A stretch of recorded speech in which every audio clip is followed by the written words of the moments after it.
Dr. Zelenko became a household name when he developed his world-famous Zelenko protocol. To make sure that everybody had access to his immune-boosting formula, he created Z-Stack, my family's immune-boosting supplement of choice. Along with Z-Detox, Z-Flu, and Z-Shield, Z-Stack has helped countless families stay healthy and protected. With every purchase of Dr. Zelenko's products, you also support the Zelenko Freedom Foundation in their tireless work to promote and reinstate medical freedom for all. Click the link down below, use coupon code INSPIRE to save and protect your family today. Hey, Inspired Tribe, my fellow freedom lovers, John Nolan here. Thank you so much for tuning in. Thank you for liking, sharing, commenting, subscribing, and hitting the notifications button so you'll get notified about new videos when they are released. One of the greatest forms of enslavement is the one that isn't realized by those who are enslaved, which means that the greatest form of illusion is believing you're free when you're not free. And we are trying every single day and working on not just uncovering all these illusions, but actually showing ways in which we can move forward in greater freedom. One of the greatest intentions that most people out there have is to have a space to live in that they call their own, a house, an apartment, something that they own, and hence believe there's freedom connected to that. But is it really free? If you're renting an apartment or a house today, you're paying rent to your landlord every day. If you own a house or an apartment today, you're paying rent to your government every year. What do I mean by that? Well, first, you got to pay for the house and the land, and then you got to pay property taxes moving forward in perpetuity, or you will lose what is considered your property. We believe that it is ironic and very, very cynical that the human being, as the most conscious and enlightened species on Earth, is the only species who doesn't have a dedicated space to live in. Why is that? Who came up with that? How come that you, for example, were born on this land, in this land, the United States of America, and yet you don't have a dedicated space to live in unless you work for it every day and pay money for it? How could we change that and have other countries actually already change that? Now, during the Soviet Union era, the Soviet Union granted access to land for the dachniks, the dachas, where people could have a plot of land, a small garden, and grow their food. And while that was positive, it was just granted. These people didn't own that land. That's what we call socialism, where the government grants you something under certain conditions. But that has changed in recent years, and we're going to get into what Russia has done to actually give land to people to live on and live in freedom. But first, we want to discuss the possibility of doing this in other nations as well, for example, in the United States. Well, isn't that anti-capitalism? No, it's not.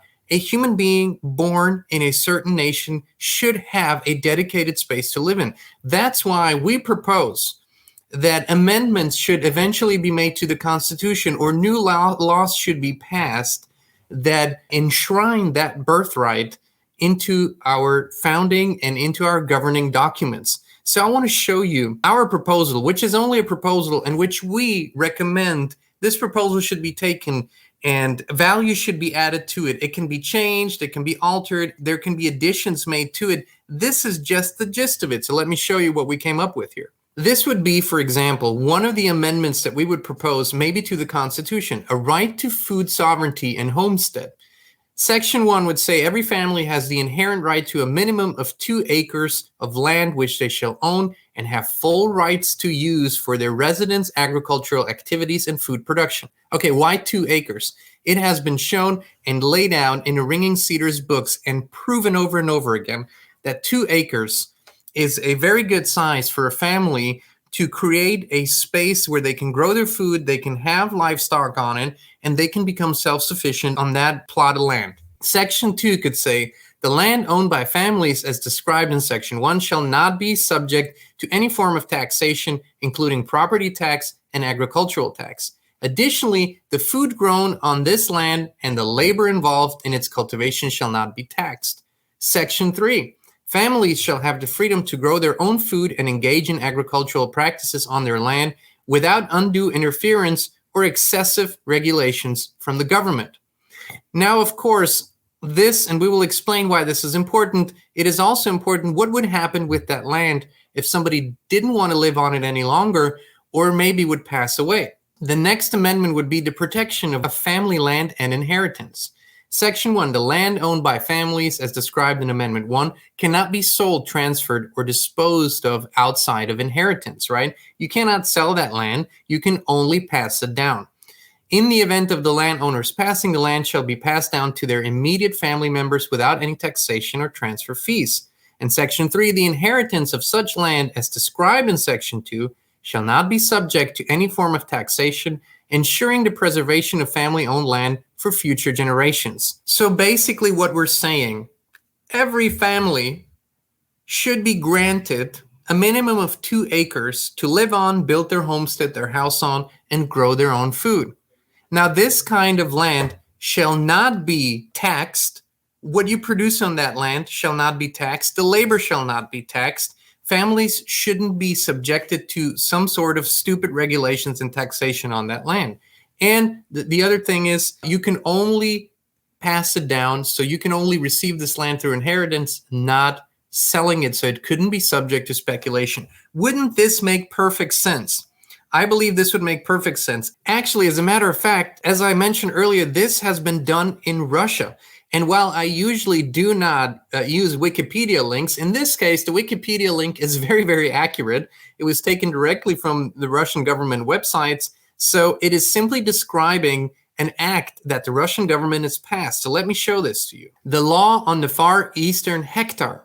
The law on the Far Eastern Hectare, or the federal law of May 1st, 2016, is a law by Russian President Vladimir Putin to give 1 hectare, 2.5 acres, of free land in the Russian Far East to Russian citizens and foreign nationals as long as they live there for 5 years. The plan allows only Russian citizens to own the land. Foreigners can join the program but cannot own the land until 5 years after they have immigrated to Russia. Consolidated groups of 20 lots of a 20 lots minimum will also be provided with basic infrastructure. As of December 2017, more than 107,000 people have applied and 40,000 people have become owners of the land. I believe this is a pretty amazing development. I understand that many nations and towns and islands have certain programs that give incentives to people to move there, monetary or with land, because they want to prop up the economy. This proposal that we put forward isn't just to prop up the economy. We believe it could create a cultural, a health, and a freedom revolution in any nation that would adopt this. Why? When people have independence, when people are self-reliant again and self-responsible again, they would have access to fresh air, really, really nutritious food, clean water that they can get on their properties from well water, or they have shared infrastructure. This would bring down the sick care system that we currently have in most of the nations of the world. It would make obsolete many of the facilities and doctors and hospitals, because people would be much healthier, much happier, and we would have much happier families. Now, a question that arises often is, hold on a minute, there's 331 million people living in America. This would be impossible. Well, we did the math on that too. Let me show you what we came up with. Okay, so today the US population is roughly 331 million. If each person, not just a family, each person in the US would receive 2 acres, that would amount to 662 million acres, or around 27% of the available land. Currently, approximately 19% of the land in the US is inhabited. This should really remove any doubt that this is possible. And this means that every child, every baby, every 80-year-old and 90-year-old would receive the 2 acres of land, which of course would never happen. And I believe many people would never take that offer, or would ever take that offer from the government, which is really important that we understand what we're talking about here. We're talking about ownership. We're not talking about a lease, a grant, or anything like that. We're talking about ownership. But let's just cut this down in half and say the requirement is a family or a couple. This can be discussed, this can be debated. What we believe needs to happen is such a proposal, or a proposal that has been worked on maybe even by constitutional scholars, or that people add certain things to it to make it clearer, to make it more in sync with the Constitution. Such proposals should be discussed everywhere It should start at the dinner table. And then these arguments should be put forward to the local governments, to the smallest jurisdictions, and moving up to the biggest jurisdictions. This should become the logical thinking. If every species on Earth has a dedicated space to live in, humans should have that too. And this is something we can decide on as a human family. This is not socialism at all, because when you own something and it's not granted to you, it's not a lease by the government, then this would be true sovereignty, true freedom.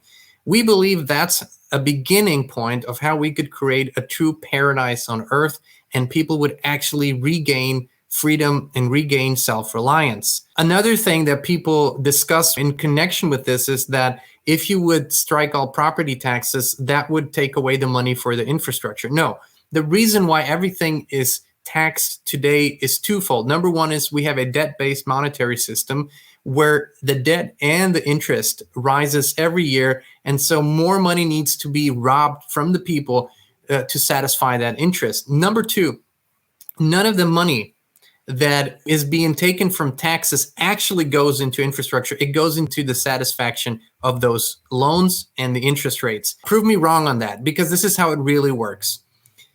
We need to put our best foot forward in this. Again, bring this forward. Discuss this with people that may be in the city council, that may be in mayor positions or even governor positions, and let's start the conversation on this. Please let us know in the comments if you have ideas, if you want to amend these proposals, or if you want to add to them. We would love to hear from you as always. Thank you so much for tuning in.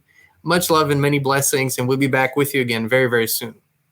Would you like to get access to exclusive content as well as being part of a community of like-minded people posting, sharing, and connecting on a deeper level? Come join the Inspired community on Locals, where we share more intimately and privately and do our Coffee and Truth live streams, as well as our Honey Talks show, the only inspired show with Christine Nolan.